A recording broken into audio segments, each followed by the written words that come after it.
I want to thank Anne agreeing to do this Green Sunday. And let me just say something about her. I met her some time ago at a Rescue Pacifica meeting. And at the end of the meeting, she brought up something about Africa, and I realized I know nothing about Africa. So it started my own little journey of trying to educate myself. Read the 2-year civil war in Ethiopia has been far more casualties than Ukraine war, but received a tiny fraction of the press. Estimates are as many as 500,000 people, maybe even more, have died, while the highest estimates are much lower for Ukraine. According to the Internal Displacement Monitoring Center, Ethiopia also saw a record number of people internally displaced by the conflict in 2021, with over 5 million. Press has gotten it largely that the genocide industrial complex, which portrays the Tegaru minority as victims in the conflict, and the Ethiopian government and its ally Eritrea as the aggressors and war criminals. This narrative is in line with the U.S. foreign policy objectives of controlling the Horn of Africa. And Garrison will talk about what she saw on her trip to Ethiopia and Eritrea in March and April and May and June of last year. And she will be joined by Eritrean American scholar and journalist and activist Elias Amare. And I want to thank you both for joining, and please take over. Thank you. And it's Elias Amare. I don't expect other, I still have trouble pronouncing a lot of African names myself, and they rarely object, but it's Elias Amare. So I'm going to start by asking, and I know many of us know the answer, but how could this happen? How could 500,000 people die and over 5 million people be displaced in a war that the United States was very fundamentally responsible for, and very few Americans even know that it's happened? The extremes of that are illustrated by the fact that when I was in Ethiopia, I called Dennis Bernstein of Flashpoints, KPFA Flashpoints, investigative radio show, and I explained that I was there and that I had a few things to say about it, that it was a war zone. And he said, okay. And I stayed up until 3 o'clock in the morning to speak to him, given the time difference. But he warned me at the beginning, gotta be sure people know very, very little about this. You have to start with the basics, okay? 500,000 people dead, more than 5 million displaced, and one of the most conscious people in the Bay Area, if not the country, the host of an investigative radio show, is telling me that I have to be very careful to start with the basics because people don't know anything about it. The same thing happened when I was on Davey D's Hard Knock radio show. I told him I'd been. He said, oh, well, we better have you on. But it was the same thing, start from the beginning. We didn't even know there was a war going on in Ethiopia. And I'm going to be on Mickey Huff's show, Project Censored, but he said the same thing. I really don't know much of anything about it. This is going on at the same time as the Ukraine war. There are obvious reasons. There's several obvious reasons. One is that there is no nuclear war pending in the balance as there is in Ukraine. Also, Africa is just grossly undercovered. And a lot of the coverage that we do here is from what James mentioned and what I refer to as the genocide industrial complex, which describes conflict in Africa as simply African conflict. These savages can't stop killing one another over ethnicity, and the United States and the Western genocide interventionist complex is obliged to step in and do something about it. But the real overarching context of this is the US determination to establish global hegemony. They want to control the Horn of Africa as they want to control the rest of the world. The Horn is particularly geostrategic. 40% of the oil in the world passes through the Red Sea, the Suez Canal and the Red Sea and the Bab el Mandeb Strait, which Eritrea borders. Eritrea has a long seacoast on the Red Sea and the Bab el-Mandeb Strait, or it's close to it. I can't remember where it's exactly on, but we'll look at a map. So I followed this carefully for about a year and a half. And because I'm attuned to the way US propaganda narratives about ethnic conflict, genocide in Africa usually play out, I was hypersensitive to it from the beginning.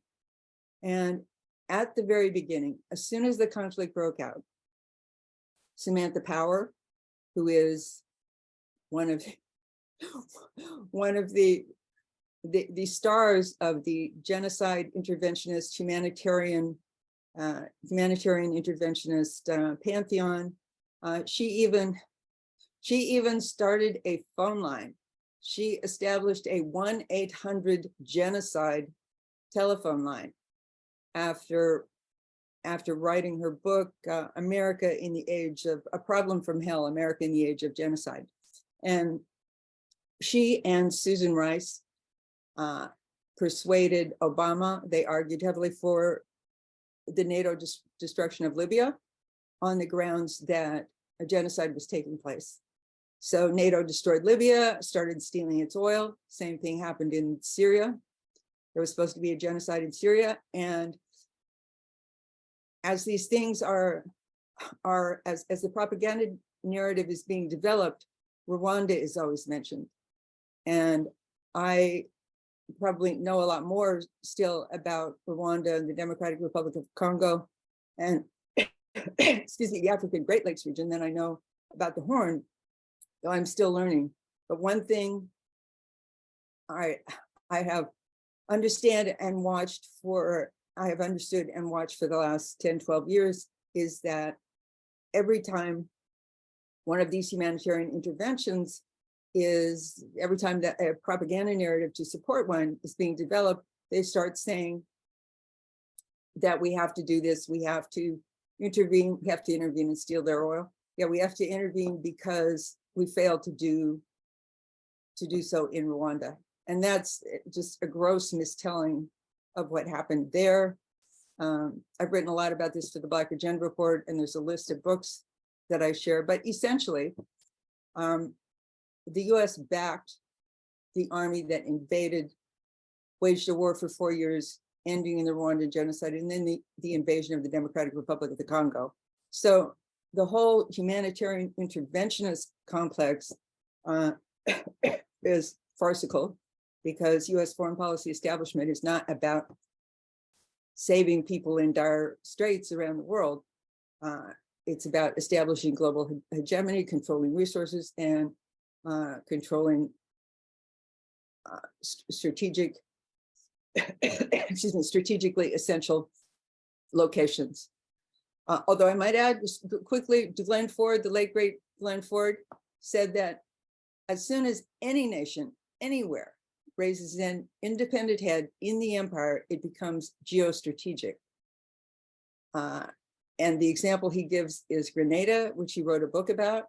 So Grenada is a tiny island way out on the western edge of the Caribbean, and its principal export is nutmeg. It's the capital of nutmeg.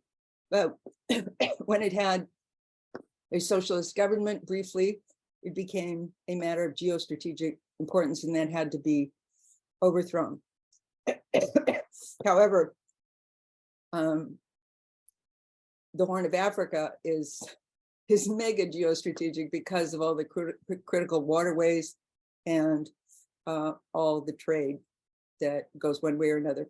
So having said that, let me switch to my slideshow. I, after following this for a year and a half, went to Ethiopia to see what I could see for myself and counter the propaganda narrative. So I'm going to show you some slides about that. This is my first ever slideshow, so excuse me if there's a hiccup or two. Okay, let's see. So that is my slideshow. Okay, can everybody see my slideshow? Looks good. Yes, we can.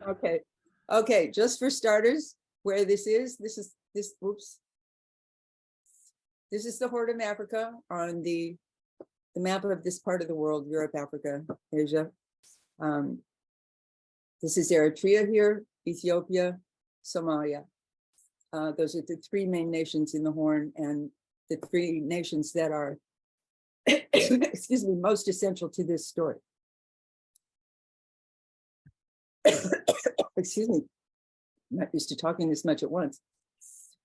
Okay, here's a closer view. Eritrea, Ethiopia, Somalia. 40% of the world's oil passes through here. Up here, you have the Gulf of Hormuz, where oil from the Gulf goes through, goes to the Arabian Sea. Hugely strategic. And these three nations, Eritrea, Ethiopia, and Somalia, formed a regional alliance called the Tripartite Agreement that is a lot of what this war was about. So,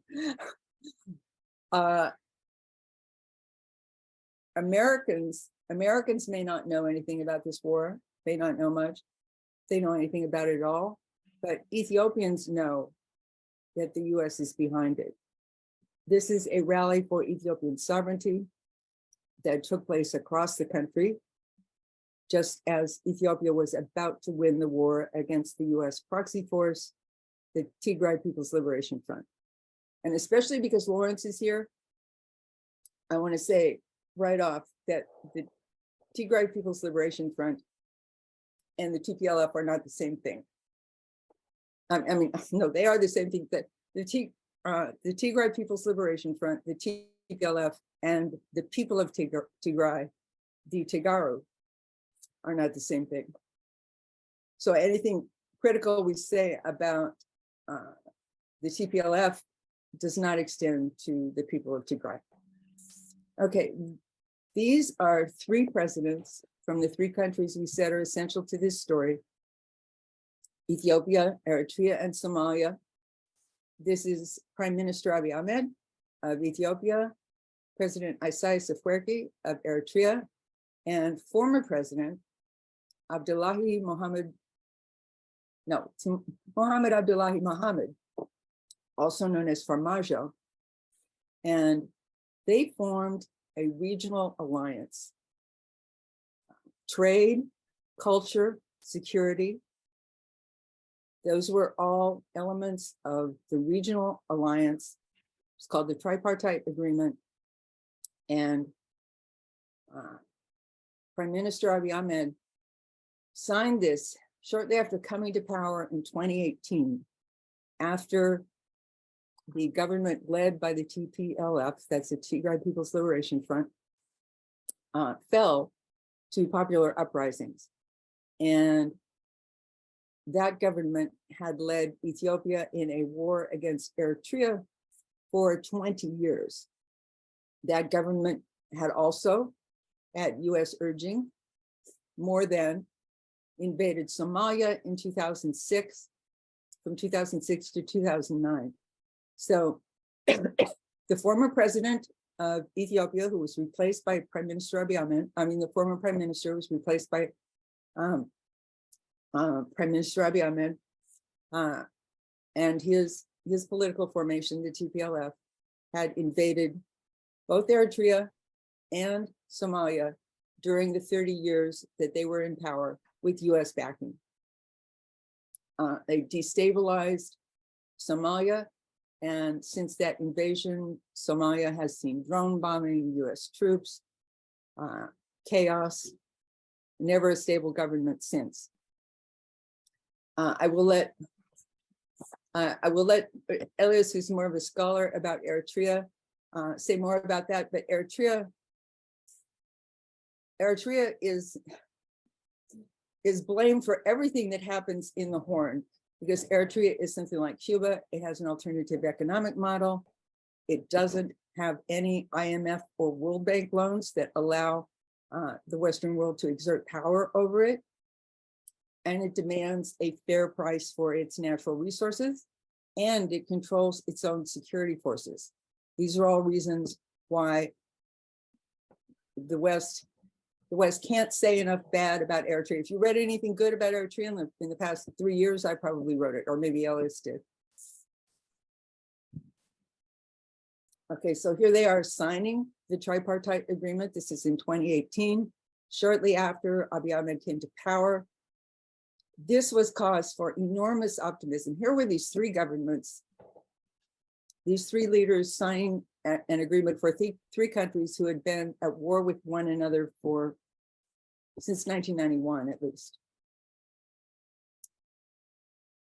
Prime Minister Abiy went to Asmara, the capital of Eritrea. He was greeted with jubilation. People were so happy that there would finally be peace in the region, that these two countries would work together instead of being at war with one another. There are many scenes like this. And it's, Elias and I both, we were looking at this yesterday as we got ready to do this. And we both felt really upset that there had been so much promise and that people had been so excited about it, and that it was then crushed by this 2-year war that the US backed. The other source of great promise and excitement in the region was the Grand Ethiopian Renaissance Dam. This is financed by Ethiopians and Ethiopians in diaspora who bought bonds to finance it. It did not depend on World Bank or IMF or any other external financing. It will be the 7th largest dam in the world, the largest dam in Africa, and it has the power, the potential to provide electricity to all of Ethiopia, and also generate electricity that Ethiopia can sell to neighboring countries, giving it an export revenue stream. The dam went online 1 year and 3 months after the war began, which tells you that Ethiopia, though it was hindered by the war, it went ahead with its ambitious development program. Okay, the ethnic bomb. Ethiopia had not been divided into ethnic states prior to the government headed by the TPLF, which took power in 1991, and which created these ethnic states in which the residents of those states had greater rights if they were of that ethnicity. This map is controversial, I'll say, because the TPLF also carved off a piece of land here that had been traditionally occupied by Amhara or by both ethnicities. I'm not sure, I'm not an expert on that, but this region here is still in dispute, and that's something I try not to get much involved in that myself, because this is something that Ethiopians have to work out with one another. Oh yeah, this is just a map that explains some of the disagreement. This is the map of Tigray, which was the only ethnically defined state before the war, before the Constitution. And since the war broke out, the Amhara administration have taken control of this area that the TPLF took control of in the 1990s. And the dispute over this land is still what makes an edgy situation. But as I said, that's for them to work out. This is Lalibela. Okay, now this gets to my trip. This is the first place that I went after I arrived in Addis Ababa and went north into the war zone in Amhara. It was actually, at the time that I was there was a ceasefire. It was an uneasy ceasefire. There were a lot of troops and checkpoints. I had to go through a lot of checkpoints to travel here. And one of the things that made me sad, that showed what the war had been doing to the country and its promise, was that a college in a town I went to in Sakota had been turned into a military base. Now, this is a picture of Lalibela. Lalibela is a town of about 17,000 up in the mountains, and it's famous for these rock-hewn churches that King Lalibela built 12th, 13th century. There's some dispute about exactly when, but King Lalibela reigned during parts of the 12th and 13th century. The town is named for, the city is named for him, and these are the churches. There are many of them. I think there may be 13, but maybe somebody here from Ethiopia would correct me. This is the inside of the church. This is Christmas in Lalibela, the first Christmas since the peace. There was a peace deal signed in the fall, and so this was a site of, this was cause for great joy. The first Christmas in Lalibela since the peace. The city of Lalibela depends on tourism, on tourists and pilgrims coming to the churches. So when I visited, it had been depressed for 2 years. Everybody had been out of work because first of COVID and then the war. There was a camp where a Chinese crew had been settled, and they were paving the roads. I went across a number of the roads where they had been halfway paved because the Chinese had gotten up and left because of the war.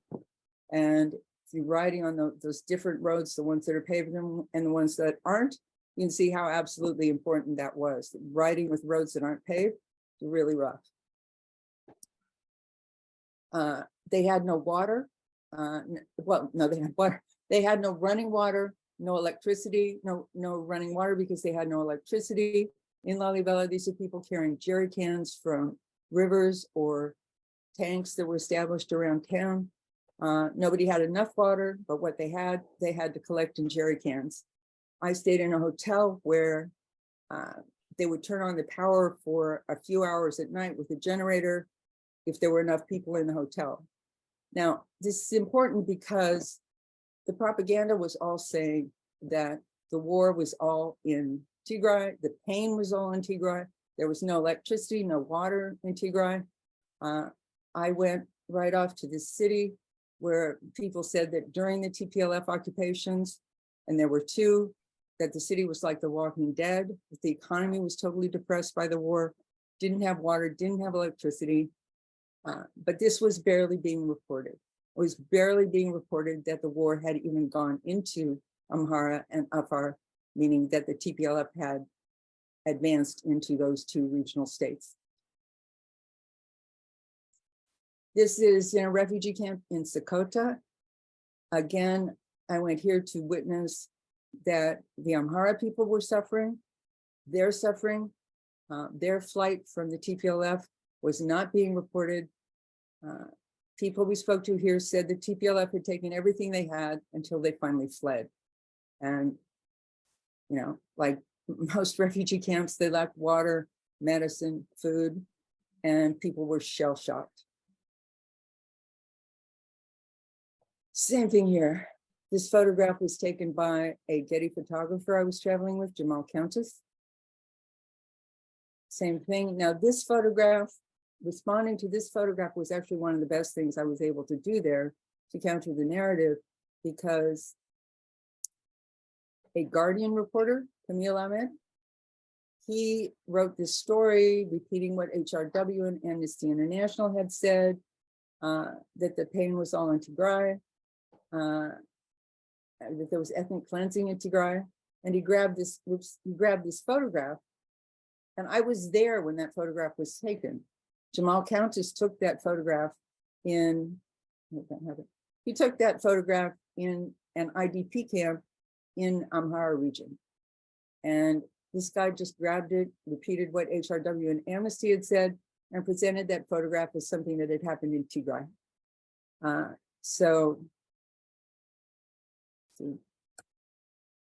Whoops, no, I had another slide there. So I may I may have missed a slide here somehow. I may have accidentally deleted it, but I was able to post to my Twitter page that I had been there when that photograph was taken, and that the photograph was taken in Amhara, not in Tigray. And the Guardian then had to replace the photograph with something else, and this was widely reported in the Ethiopian media. People told me there that the media was so against the Ethiopian government and the rest of the Ethiopian people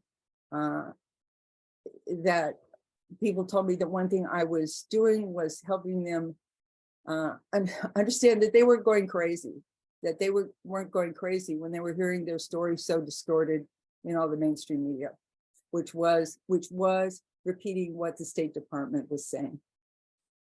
Okay, last picture, this is in Afar. This is another region I traveled to. It's largely populated by desert nomads. The TPLF attacked this regional state.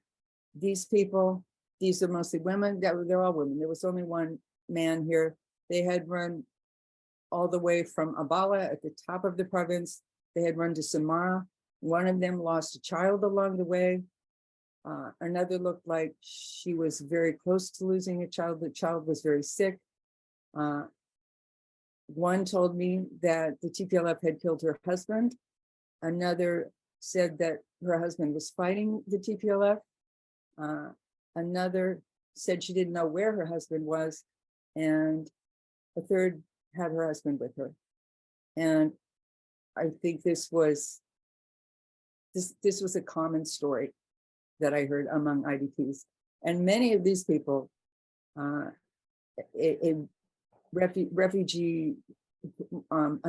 relief coordinator there said that hundreds of thousands of Afari had just disappeared east into the desert. They didn't know where they were. They had fled the TPLF. So now I'm going to stop sharing and give this to Elias to talk some about the history, the historical context of all this since the 1970s. Thank you, and Garrison and the Green Discussion Forum. I'm very delighted and honored to be with you and to share from my experiences about the conflict of our region, the Horn of Africa, and to provide some context. I'll try to do as much as possible in a non-biased, objective way to fill in some of the gaps that Anne wonderfully, provided us with the slide presentation and her own eyewitness account from the ground. So what I'm going to try to do is to try to provide a historical, political context, because context is everything. The Horn of Africa, first and foremost, is one of the most conflict-ravaged regions of Africa. Over the past, say, 6-7 decades, since the 1960s, the decolonization era, where many African countries were becoming independent, the Horn of Africa witnessed all over conflicts, national liberation struggles, ethnic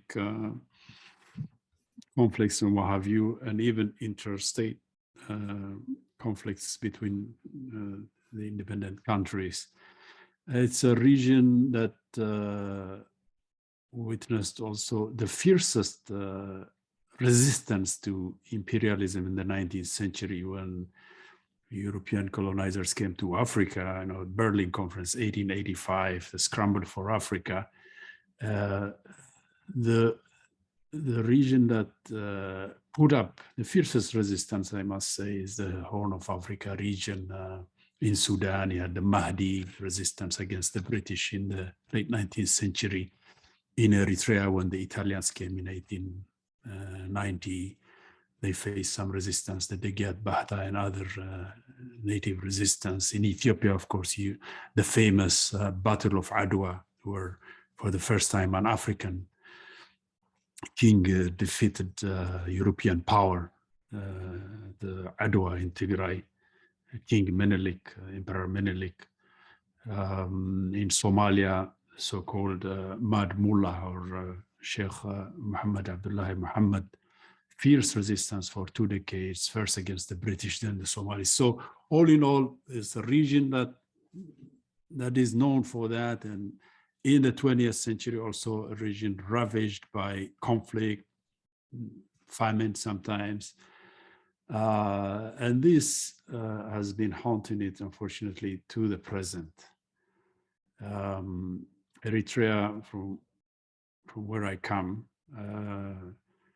struggled or fought for 30 years for its independence by right in the 1940s after the defeat of the Italians, the colonizers of Eritrea.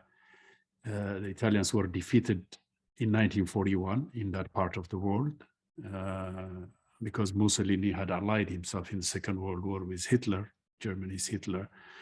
And so the British, came in, aided Emperor Haile Selassie, and the Italians were defeated there. So Eritrea should have become independent, just like former Italian colonies Somalia and Libya were granted independence.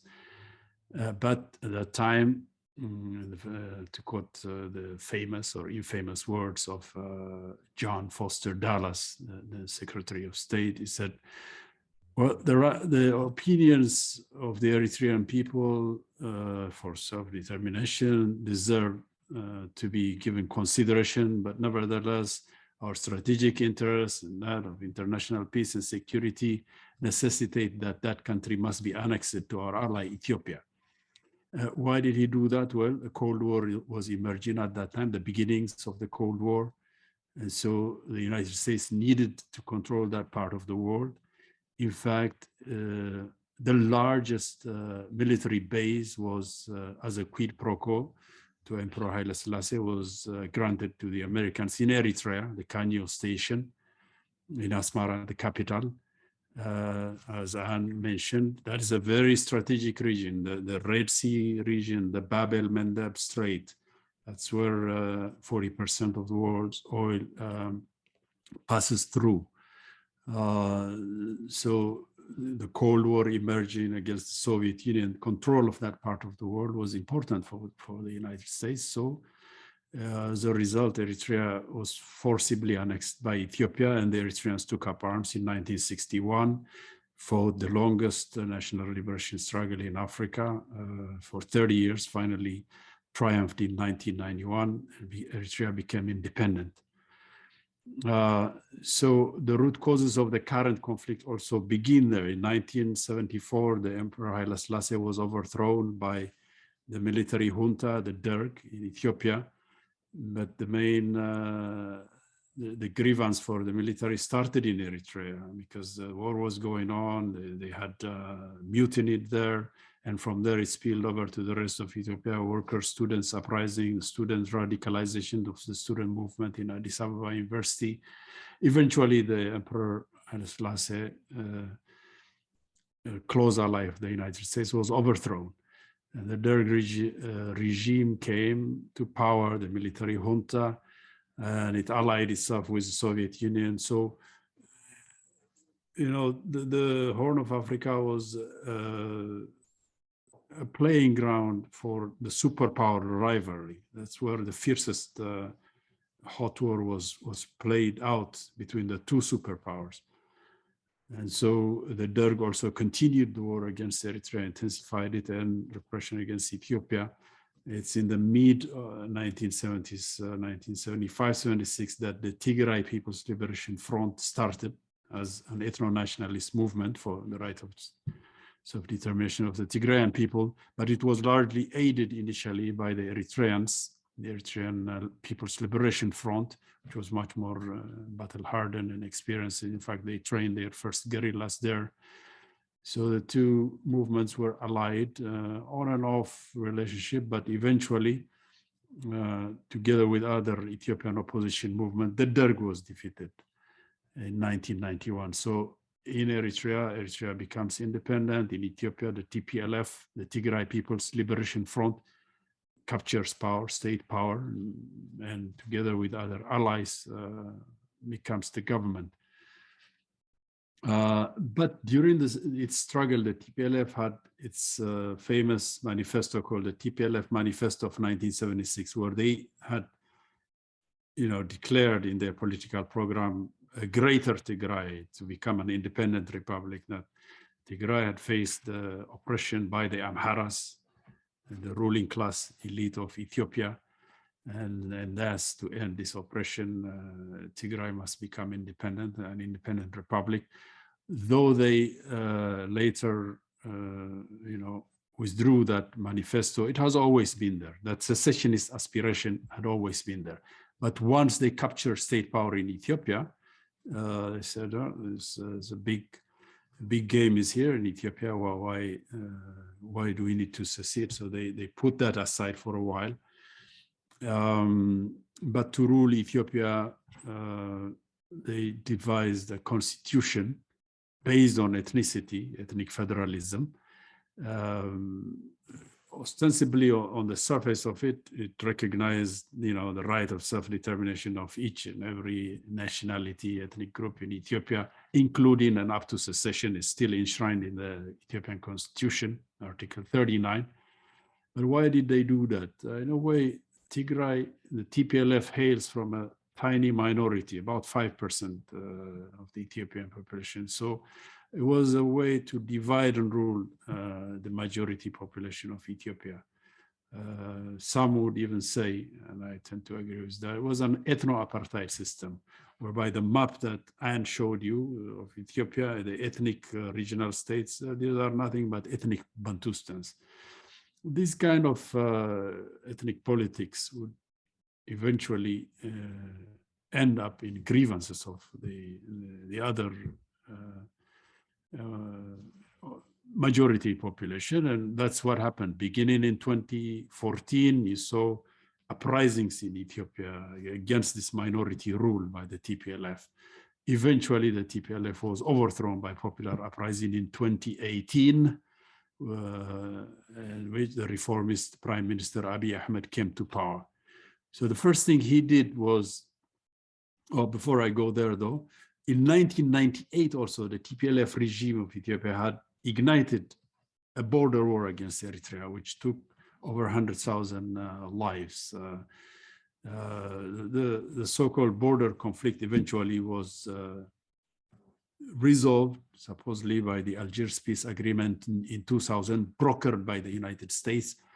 In that peace agreement, the Algiers Peace Agreement, the two countries would go resolve their border conflict by going to the International Arbitration Court at The Hague, and the decision of that court would be final and binding. So both sides, with their eyes open, with the US as guarantor and witness, and the European Union, the African Union, signed that peace agreement of Algiers in 2000, December 2000.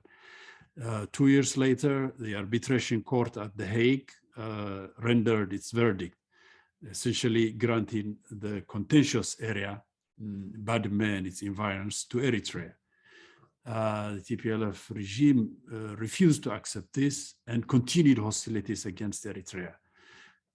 So a sort of what is called no peace, no war situation prevailed for 18 years, from 2000 to 2018. But on and off, there were skirmishes in the border, and the TPLF, of course, armed proxy groups to conduct terrorist activities inside Eritrea. But the TPLF's largest card was that it was a fierce, a faithful client state or ally of the United States, a proxy force in the region, essentially. And so, because of that, the US gave a blind eye to the border resolution of The Hague. It was supposed to enforce it as a guarantor, but it didn't. Instead, it imposed sanctions on Eritrea on bogus charges that Eritrea was becoming a regional spoiler, helping Al-Shabaab terrorists in Somalia, all lies, of course, false, and a manufactured border conflict with Djibouti. So sanctions were imposed on Eritrea at the UN Security Council. But eventually, when there was the reform government coming to Ethiopia, one of the first things Prime Minister Abiy Ahmed Ali of Ethiopia did was he said, I want to end this conflict with Eritrea. It's a useless conflict that took a lot of lives, and we must end it because it's not doing us any good. It's costing a lot of resources to defense and so on and so forth. So he made the bold decision and went to Eritrea. It was welcomed, as you saw in the slide. The great yearning of peace by the people was visible, welcomed warmly and with great love. And Ethiopia and Eritrea signed, after years of conflict, 2 decades of conflict, that peace agreement. And the next step was to include also Somalia in it. So the tripartite peace and friendship agreement was signed. This was a new vision of hope for the new Horn of Africa, whereby all conflicts would be ended and greater economic cooperation and integration of the region would be ushered in. Great promise, great hope. But the TPLF still, having been defeated politically in Addis Ababa, in the capital, they had fled to their home base in the north, in Tigray. And for 2 years, they were preparing themselves, arming themselves. And so in 2020, November 2020, they ignited war against Ethiopian army that was based there, the Ethiopian National Defense Force, Northern Command. This is uncontentious. They ignited the war.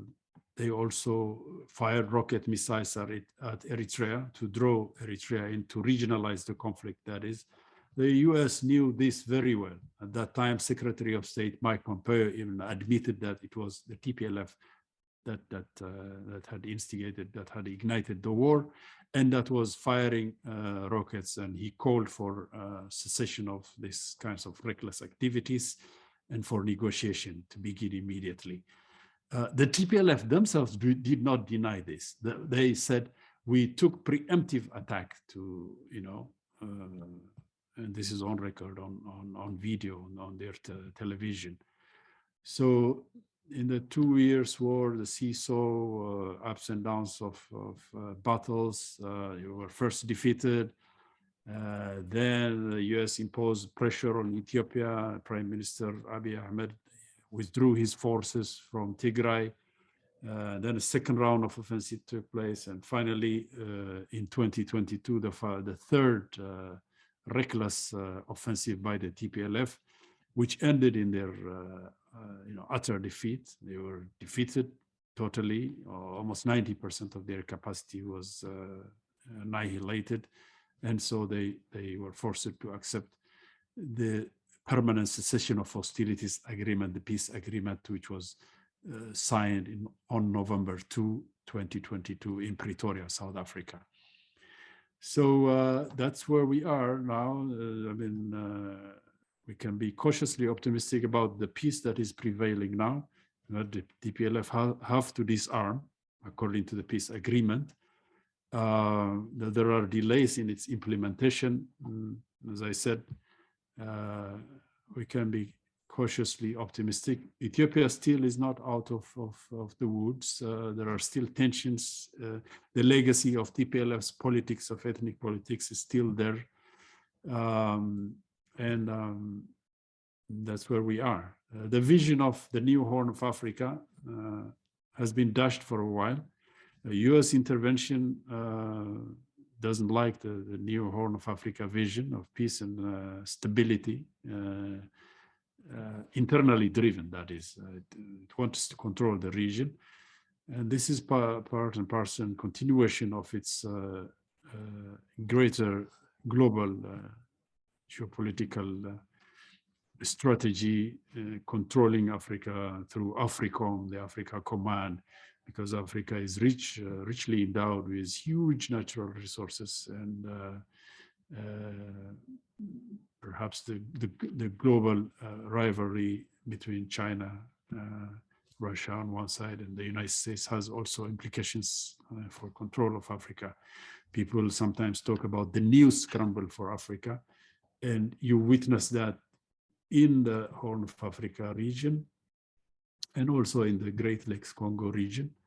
But I will end it there because I don't want to take more time. And this is just a way of providing some context. Perhaps we will later elaborate more on that. But first, Anne, back to you. We should listen to Mohammed Hassan, I suppose. You're muted, Anne. You unmute yourself. Yeah, yesterday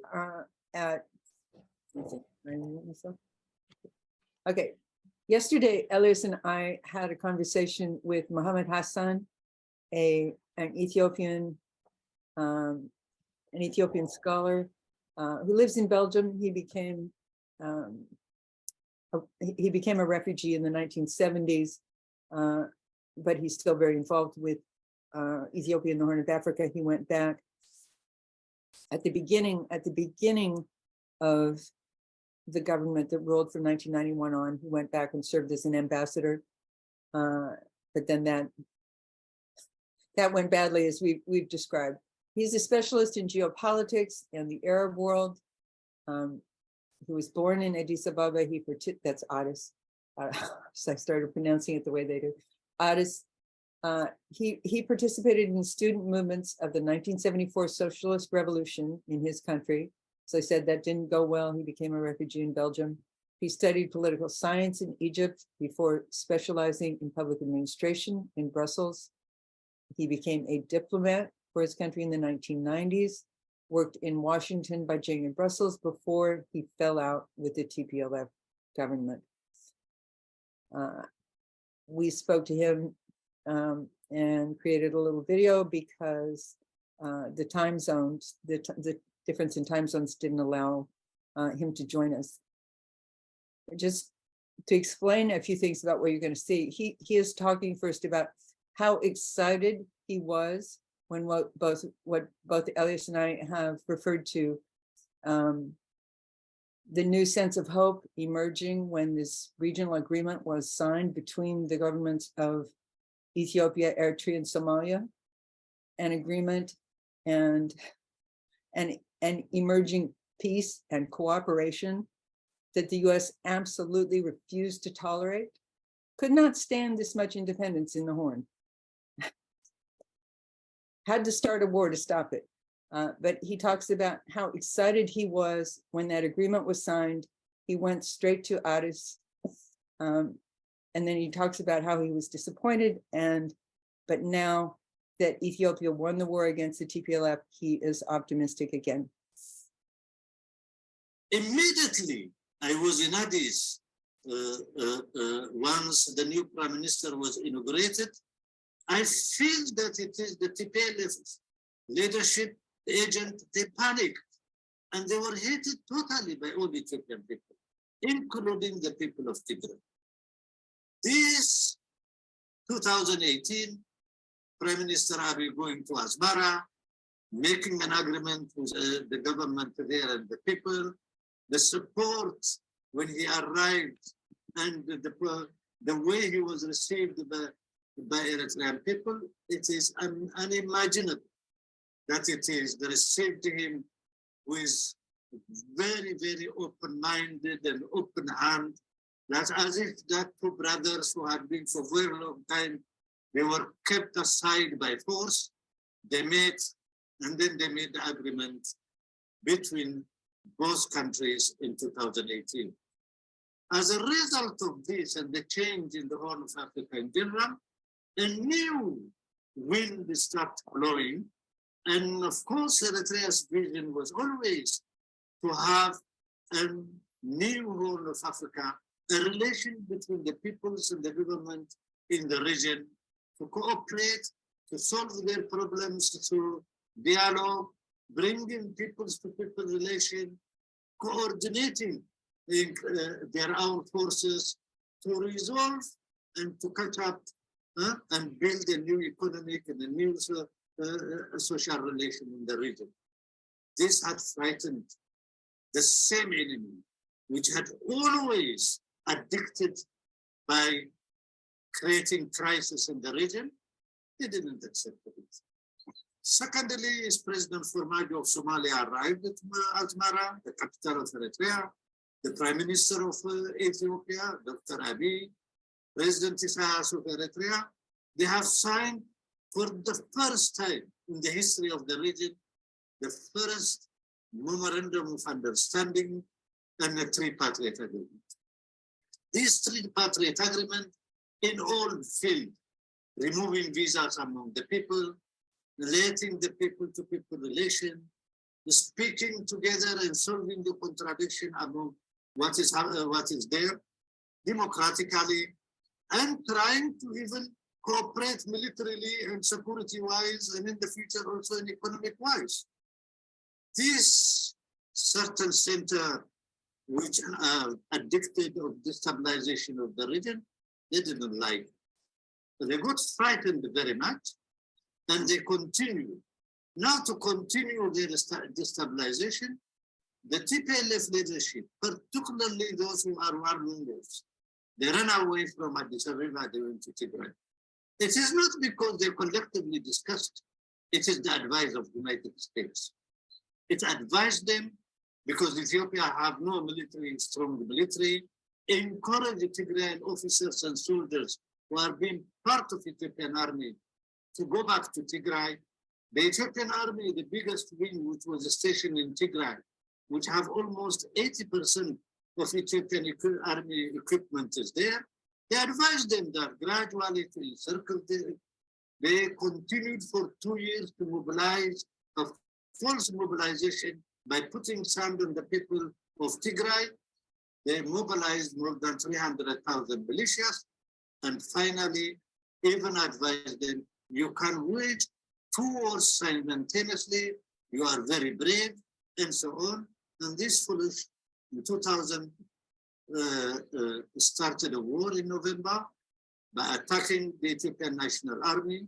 The Ethiopian National Army was about 32,000 in Tigray, defending the border.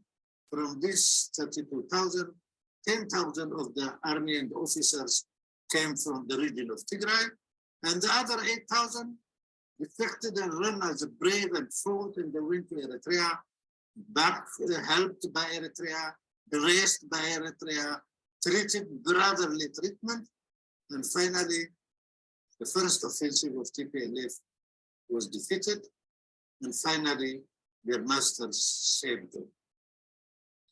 Second time also they tried, but very weakened themselves, whether it is in equipment and whatever it is, they didn't succeed.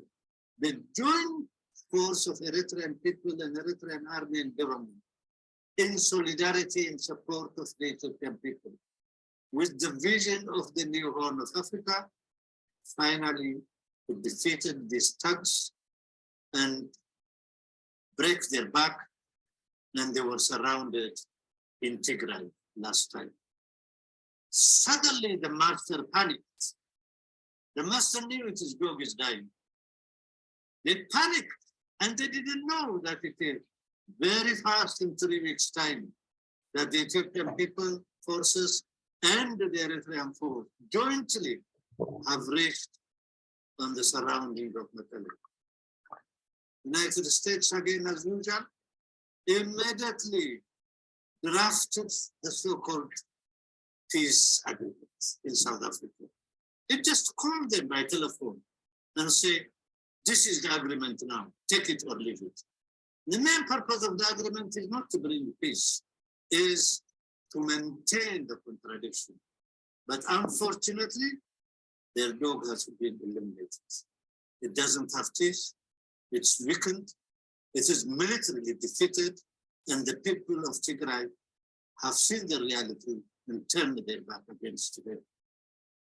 This war, 2 years war in northern Ethiopia, with the support, diplomatic and political and financial support of the United States and friends, they have lost the war. Jointly, the people of Ethiopia and the army of Ethiopia and the people of Eritrea and the Eritrean National Force have defeated this conspiracy. Yeah? And then the whole people in the Horn of Africa have understood the concept of the new Horn of Africa. We can defeat the enemy who comes from 30,000 kilometers. We can be free with our will and our strength, provided our people is conscious, understand the unity, understand the relationship.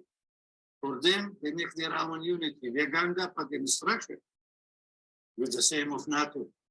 Why not we, the closest people to each other? Our language, our religion, our culture, our everything is very much closer to each other. Why we cannot be united? Why we cannot work? Why our brothers and sisters, they cannot sing together? Why we will not have more than 70 years? This region was destabilized by external forces, by recruiting agents from within. So this agreement since 2018, until now, qualitatively grew. Today, when you go to Ethiopia and you make an objective study on Ethiopia and the feeling of Ethiopian people, they say, our brothers, Eritrean, have said this. Eritrea is not our enemy.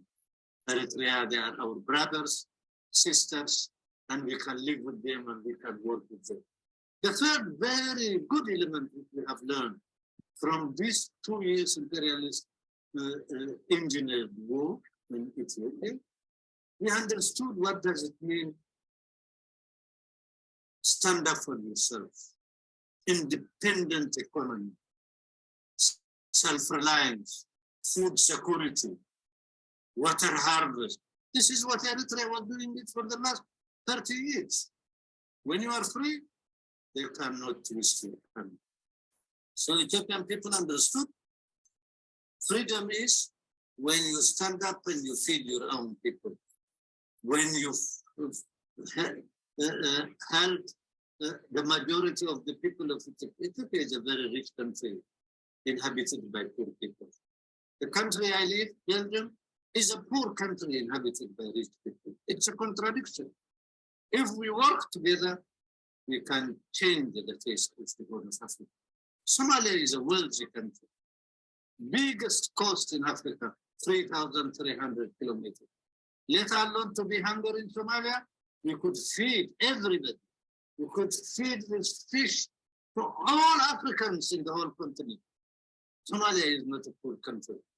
It is a country of poor people, deliberately subjugated to loot Somalia's resources, always igniting the division among the Somali people. Can you imagine? Somalis speak one language. They have one psychological makeup. They have one culture. They have everything that makes them one, even more than in the States. From ever an Italian comes and loses his language, becomes an American. Anybody comes and becomes an American. We are more one. We have one religion, one psychological makeup, one language. Our geographical base is very wide, bigger than 2 times of Germany. If we unify, not chauvinism I'm talking about, but if we are left alone to solve our contradiction, we will show miracles. Today, the third major pillar, which despite of this war, of course, Western journalists and the ghetto journalists in the imperialist countries, they might talk a lot what they want, it's a wishful thinking. But the solidarity, which is the question Elias asked me, that 2018 also it ignited a new type of relationship among the people. One of it is that Eritrea trained more than 5,000 National Army of Somalia. Eritrea trained Somali Air Force. Eritrea trained to protect Somali coast, Somali Marine Force. With the meager resources they have, in one side helping and fighting against the agent in Tigray, with support of external forces. Eritrea also showed miracles. Thirdly, Eritrea doesn't depend on handout of the imperialist countries. And it gave a lesson. His consciousness, through all these difficulties, it reached the whole Horn of Africa people. Somali people got surprised. How is possible a little country like Eritrea, which is put in as the devil of the region? It liberated Ethiopia with Ethiopian together, and it defended Somalia always, but also started the building of the Somali national army. And by doing this, the imperialist forces panicked, and they will try all sabotage in order this Horn of Africa vision not to succeed. But by the way, as a result, the fourth element is that it is Kenya itself, the Kenyan intelligentsia, the Kenyan people, the Kenyan peasants, even the new president, Ruto, says, how is it possible to happen? That Eritrea's vision, which is not only Eritrea vision, it is the Horn of Africa vision. He also said freely, before he was coming, the African leaders coming to the United States, he said, I will go to visit Eritrea. He visited Eritrea, invited the Eritrean president, he stayed for 2 days, have seen what is Eritrea. With yesterday, the imperialist better press day and night, writing that Eritrea is the North Korea of Africa. This is the reality that we, the Horn of Africa people, will face. The mercenaries are dead, and they have no tools now to help their masters who are very far from us. The second step, which is, I call it the second renaissance, very soon will come in the region. If the imperialist force and imperialist diplomacy, they are thinking in all the calculation, they were wrong. We will surprise them. We will surprise them. The people of Sudan is learning. The people of South Sudan is learning. And as the people also of the Horn of Africa, other states are learning. That's why I say they're all intrigues and maneuver. It died. Their mercenary force is defeated and is buried. There is no way from now onward to create a huge military contradiction in the region. That is my understanding. Now we have to raise the consciousness. Now we have to raise the consciousness of all the people in the region to show them the main enemy and how to solve the contradiction within us democratically. We live there and we will survive, and the generation will come, will continue. Nobody can stop us from, and the conspiracy, which is the imperialists they are trying to do and to divide. I'm sure that the consciousness of the masses, when it grows, the division technique and all the voodoo they have created will not work. Mohammed, we have limited time here, so let me jump in here with just one more question. Do you think that this war, the Ethiopian war, which may have cost as many as 500,000 lives and halted Ethiopia's development, would have happened without US approval? This is a war of United States. Maybe it is not approved openly, and it is the better place as a place as United States, the New York Times and the other Washington Post. Maybe they will not say the real war. It is a war of United States, using mercenaries, buying a mercenary force who speaks our language. A proxy war? It is the US war. Yes, a proxy war. What do you say? More than proxy war, to control the region. This is their war by extension. It's not different from the war of Ukraine. Okay, with that, Mohammed, we need to thank you and get off because we have about 20 minutes for each of us to talk before we open it to questions tomorrow. So we will share this video. And we thank you Sure. so much for staying up this late at night in Belgium to speak to us. Thank you very much, Comrade Anna. I wish that it is our view will reach. I'm addressing the ordinary man and woman in the United States who are not our enemy. Right, right. Who don't even know, most don't even have any idea that this happened. They don't know even their tax, what the tax money they pay, where is going. But indirectly is hurting us. Okay, so I'm going to click end and we're going to say good night. Good night. Good night. Okay.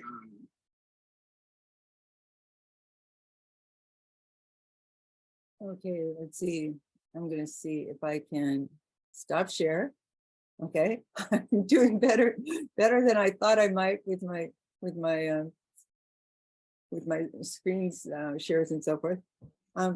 Now, Elias and I were just going to briefly have a conversation about what it looks like going forward. So you heard Mohammed, he's very optimistic because the Ethiopian people defeated the TPLF. He thinks that the regional alliance will go forward. It suffered a setback in Somalia. Might just talk a little bit about this, and I want to start by asking, and then we're going to open it to questions very soon. Elias, oh, I see. You know, we only have about. It's 12 minutes we're past running out of 6. time. I'm sorry, we went over our time. So Yes. why don't I just open it up to questions right now? Yeah, I think so. Sorry, we went over time.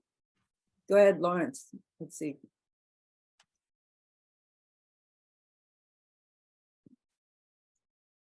Lawrence, can you unmute? Or Justin, can you allow Lawrence to unmute? Sorry, okay, unmute, sorry, I forgot to unmute. Yeah, the question, I have a comment and then a question. The comment is, we can all learn from the problems with identity politics, that is ethnopolitics, also called identity politics. And we should always be thinking about how we can promote class politics. Right, Class politics is not promoted in the United States. Ethnic politics is, and ethnic politics, while a lot of people have ethnic consciousness, there's a problem in the sense that it divides people. So we always need to add in class consciousness, class politics into any identity politics or ethnic politics. That's my comment. We can learn from that. This ethnic politics is divisive. That's of course what Putin is doing in Russia and Europe right now. And that's what Hitler did, you know, let's have ethnopolitics. Anyway, my question is, what happened to the Oromo Liberation Front? And US imperialism could use that Oromo Liberation Front as another influence on Ethiopia, because the Oromo people, of course, are actually a larger majority, not a majority, but a larger part of the Ethiopian population than, you know, Amharas or the Eritreans. So is the Oromo, who could tell me something about the Oromo Liberation Front these days? I don't know about it, but I'm curious. But that's still exists, and it's still a force in Ethiopia. I'll start and hand it to Elias. I'm glad, I appreciate the comment and I'm glad for the question as well. There's hope that the peace is going to hold and it won't be further disrupted. But one of the greatest threats to the peace is the Oromo Liberation Army and ethnic conflict in the Oromia region. At first I thought, okay, the US is immediately going to try to exploit that conflict as well. But I'm a little more optimistic now, and now I'll hand it to Elias.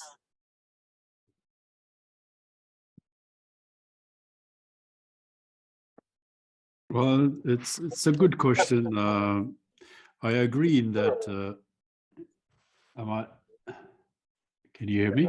Yeah, yep. Sounds good. Go ahead. All right.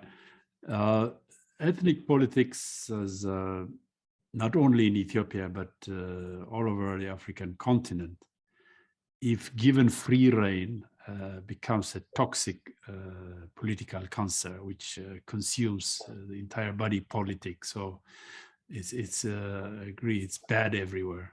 And in this, I'm in agreement with Frantz Fanon in his very important in that great book of his final book, The Wretched of the Earth, the third chapter that says pitfalls of national consciousness.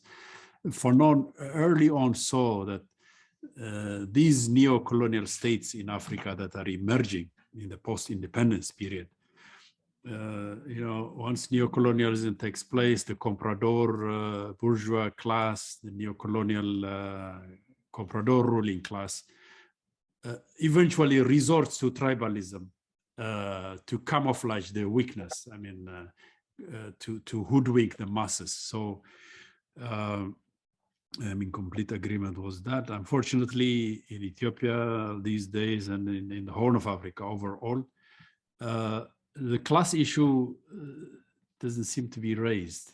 Class is very important. What does it matter if a kleptocrat and is of this ethnic group or that ethnic group? Their interest is always to loot and plunder.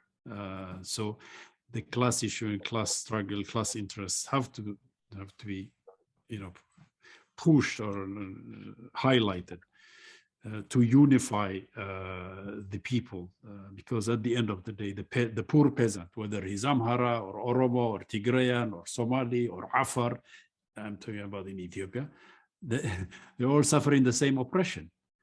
Yeah. So I'm in agreement with that. On the question of OLF, well, one of the things in 2018, when Prime Minister Abiy Ahmed Ali went to Eritrea and signed that breakthrough peace agreement, the OLF, which was then had a base in Eritrea, he also managed to enter into agreement with them.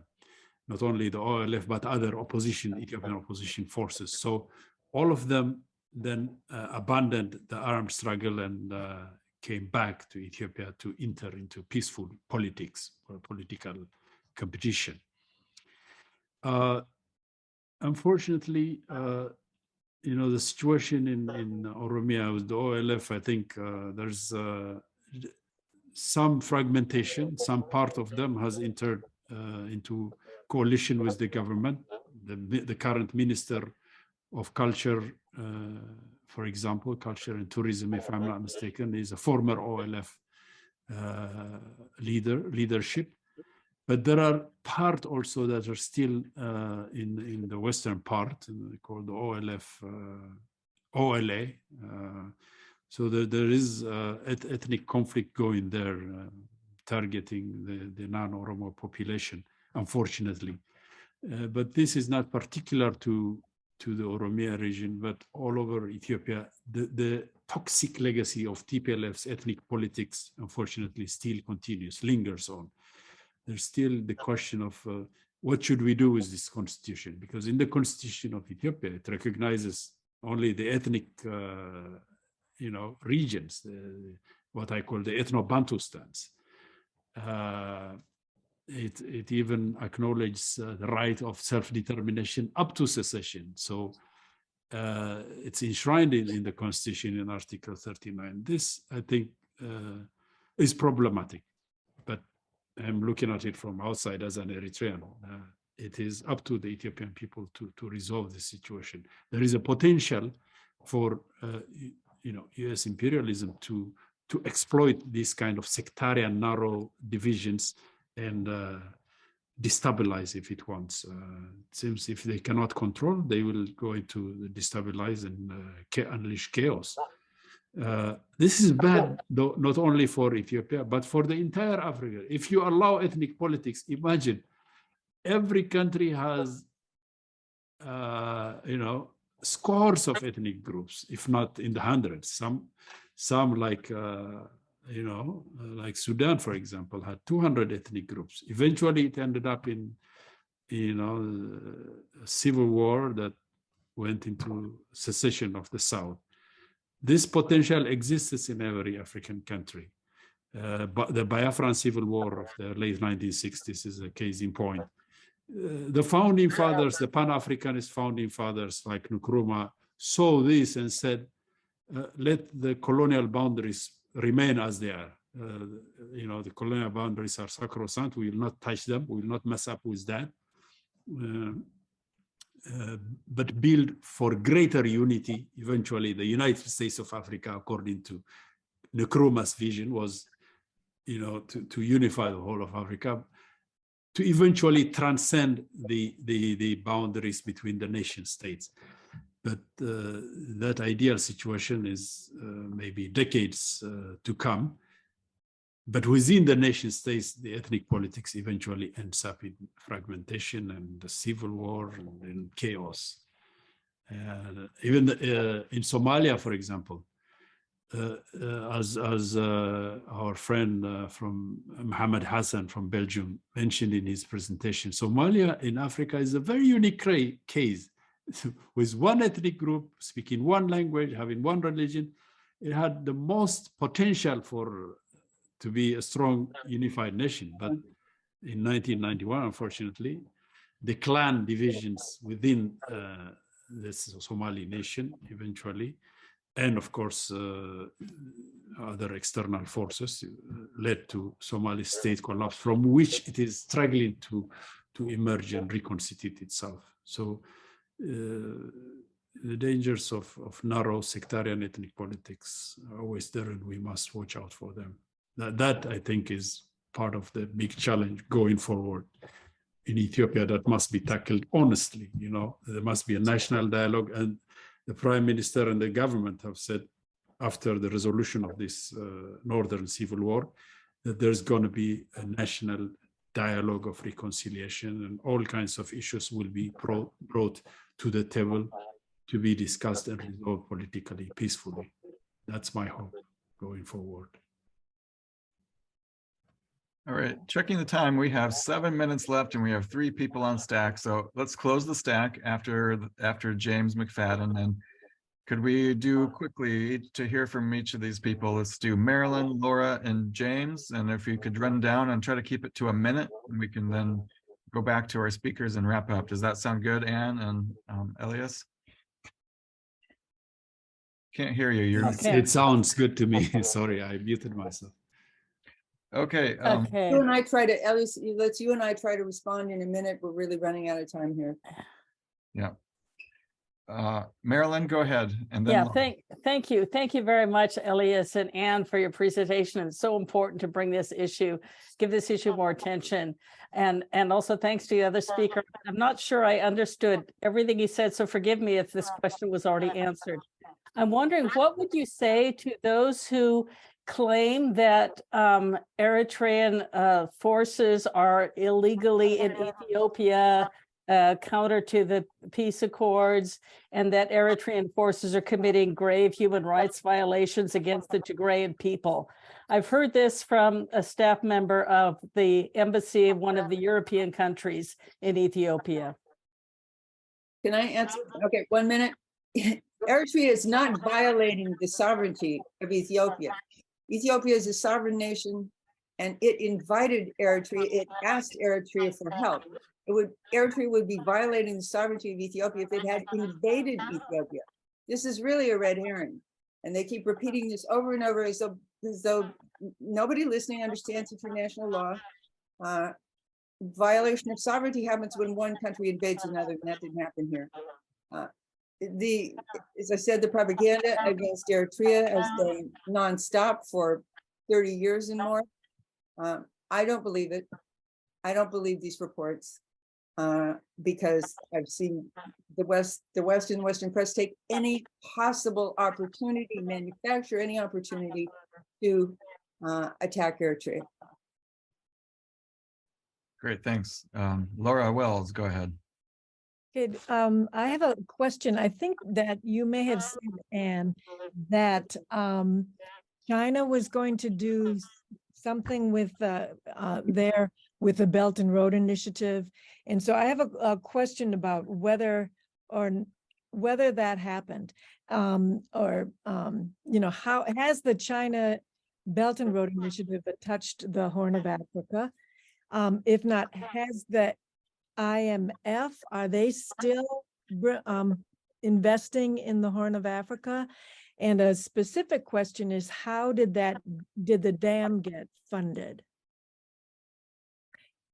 I'm going to let Elias take those. I'll just say the dam was funded by the Ethiopian people and the Ethiopian diaspora. They bought bonds. It's their dam. Right. Okay. I think you said that. Yeah. Before answering Laura's good questions, I would also do a brief addendum to what Anne responded to Merlin's relevant question. It's there, the big elephant in the room.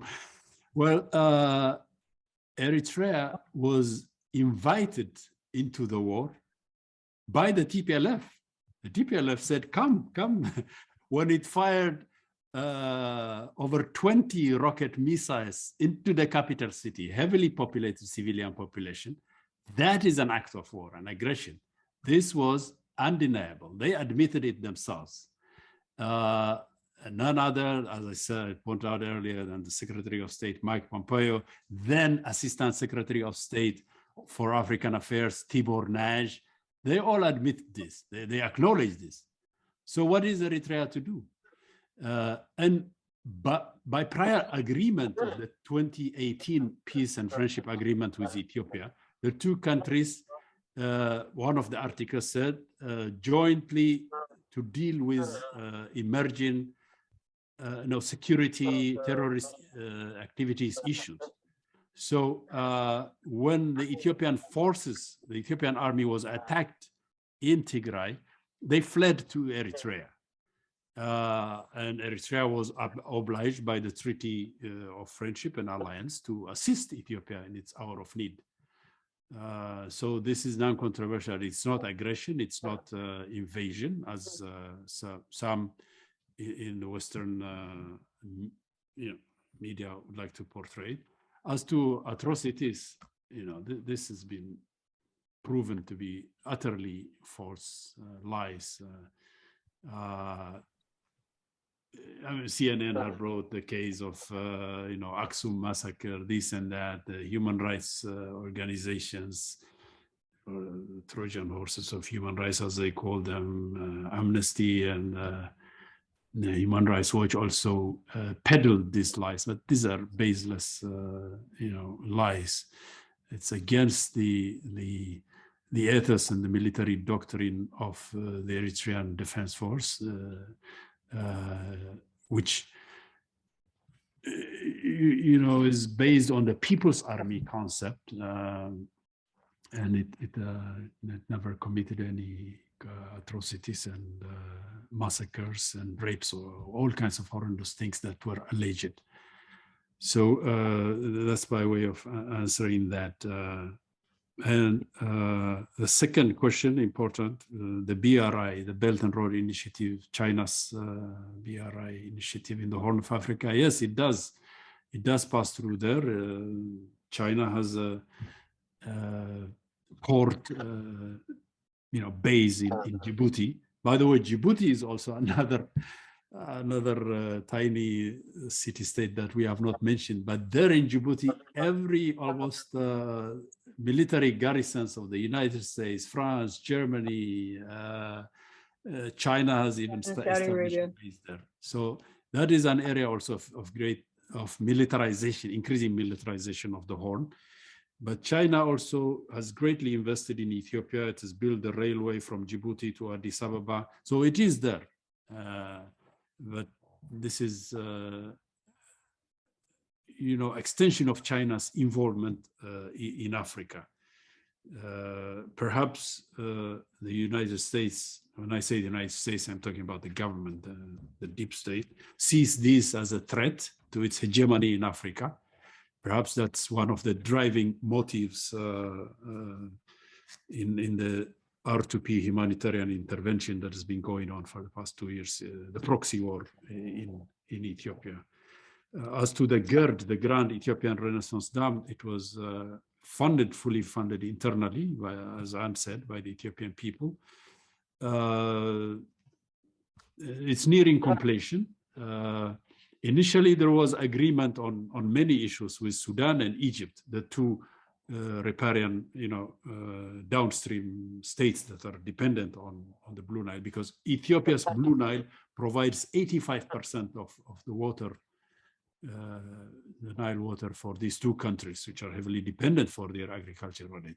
I mean, I understand their concern, but the GERD is not an agricultural irrigation dam. It is a hydroelectric power, so it doesn't block the flow of water. And I don't see any reason why both Sudan and Egypt should be alarmed by it. In fact, it helps them in a way by controlling the flooding. Whenever there is heavy rainfall, sometimes the downstream states like Sudan are fall victims to flooding, heavy flooding. And so it is beneficial in this regard. But the GERD also will produce huge amount of electricity that will be able to be exported to the neighboring countries. Can I jump in? We were going to hear from James, but I'm feeling a little bit bad because we didn't manage our time. Alice and I didn't manage our time well enough, but we have a number of African participants here. If any of them want to ask a question, could we just give them a chance? I don't see any of them raising their hands, but if none of them want to ask questions, then we can just go to James, but. Okay. I'm willing to give up my time for them if they want to. Okay. Well, I don't see any of them asking questions, so let's go ahead, James, and last question. And there's one in the chat. Oh, okay. There's a question in the chat. Okay, let me see. Let's see. Let's not forget TPLF attacked Eritrea, sent rockets targeting a lot of places in Eritrea. That's as Elias said, I believe the Eritrean Defense Force have the right to protect its nation and our neighbors. That's right. That's not a question. Do any of our African audience have a question before? I mean, we don't want to go more than 5 minutes over, and maybe even that's too much, but okay, I don't see anybody raising their hands, so let's just go to James. First, I want to thank all three speakers for a great presentation, and I think, especially here in the States, we really don't hear enough about Africa and what's really going on there. We just get a propaganda line. But I'm going to start off by just disagreeing a little bit with my good friend Larry Shoup. I think class politics may not be so relevant, and the reason I say that is because the capitalists really aren't in charge; corporations are. And the owners, the capitalists, really only play with the stock market, and the corporations really are acting as something other than a class. Really, it's almost like sociopathic machines, the way they operate now, and the way people in management do operate. It's really not they're really not operating the same way as people would. It's almost like they've lost human agency. So I'm just going to start with that. And it's that machine operation of corporations that I think is the biggest threat to Africa. And I think it's important to recognize that Africa is manipulated by both civil wars and trade controlled by the corporations. And the US and our multinational corporations benefit from civil wars. And that's why you see the US sponsor these civil wars, because the civil wars destroy autonomy and they create debt. And that debt leaves the victor in debt to both banks and to the CIA, who supports those things. So I think sovereignty and autonomy just really aren't being tolerated. And what happens is it always will leave, we'll even back both sides in a civil war. So just so long as the end result, the winner will be in debt to the US. So the question, for that little introduction, the question is what can African countries do to protect themselves from succumbing to this kind of imperial rule, through debt that the US can impose? And what can we do here to protect Africa's autonomy and sovereignty?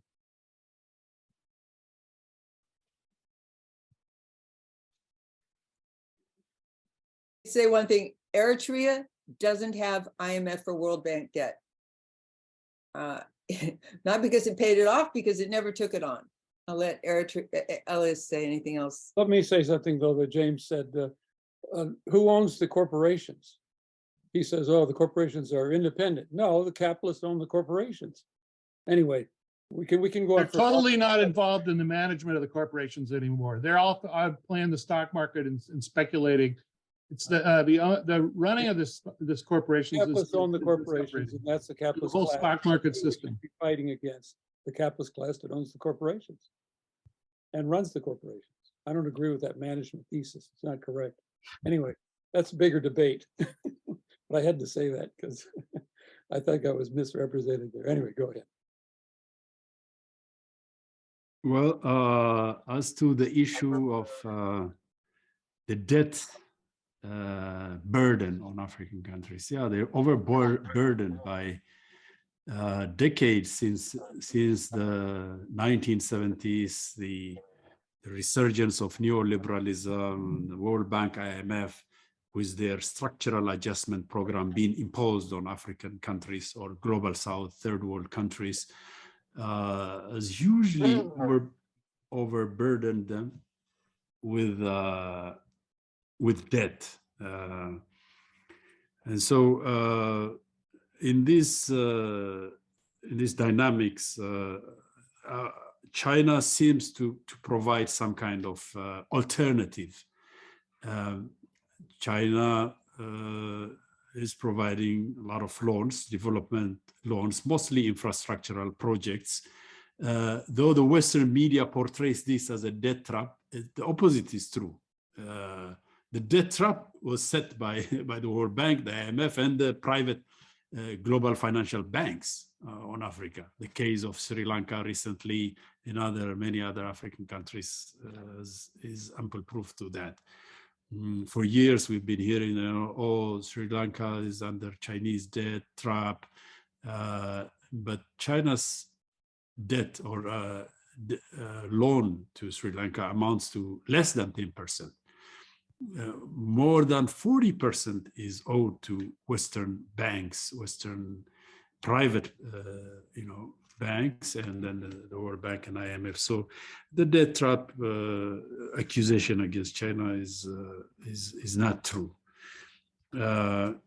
African countries these days see China as an attractive alternative because it doesn't impose, on them conditionalities as the IMF and World Bank do. Conditionalities of, as the great investigative journalist Pepe Escobar says, it doesn't force upon these countries democracy for dummies, for instance. It doesn't interfere in their internal sovereign affairs. Is that good or bad? Well, it abides strictly by the UN Charter. Non-interference in the country's internal affairs is enshrined in the UN Charter. By and large, also, the majority of Chinese investment in building railways, crucial highways connecting the countries, ports, and what have you. This is good for Africa. Africa is in dire need of that. It needs massive investment in infrastructure to connect the countries so that they can trade amongst themselves, their economies can be more integrated. I think if the new Horn of Africa is given the chance to blossom, our vision for peace of the new Horn of Africa, ending the vicious cycles of conflict, imperialist intervention in the region, if we are allowed to develop ourselves through economic development based on self-reliance, then eventually, this economies to be integrated will need vital infrastructure of highways, railways connecting all the countries. Ethiopia is a landlocked country, but with it has a lot of options: Somali ports, Kenyan ports, Eritrean ports, Djibouti ports, and the port issue could be a unifying factor rather than a point of conflict and contention. So again, what Africa needs now, I agree with the great economist Michael Hudson.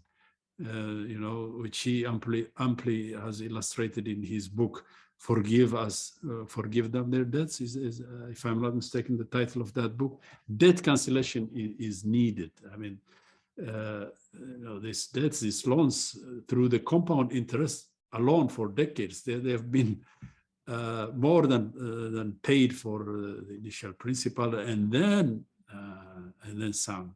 This debt issue is, you know, weighs a heavy burden on many African countries, including Ethiopia, for instance. And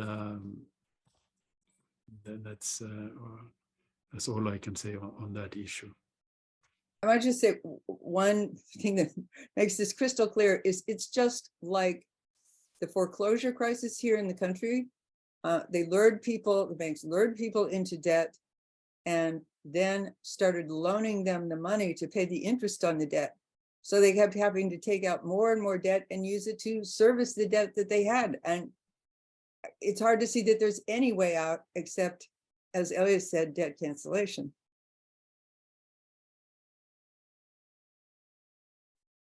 So it's 6:42. Thanks for everyone for staying a little bit late. This was very interesting and educational. Is there any last thing either of the speakers want to say to wrap this up? You know, where we might go to learn more, if there's upcoming events that you want to announce, anything like that.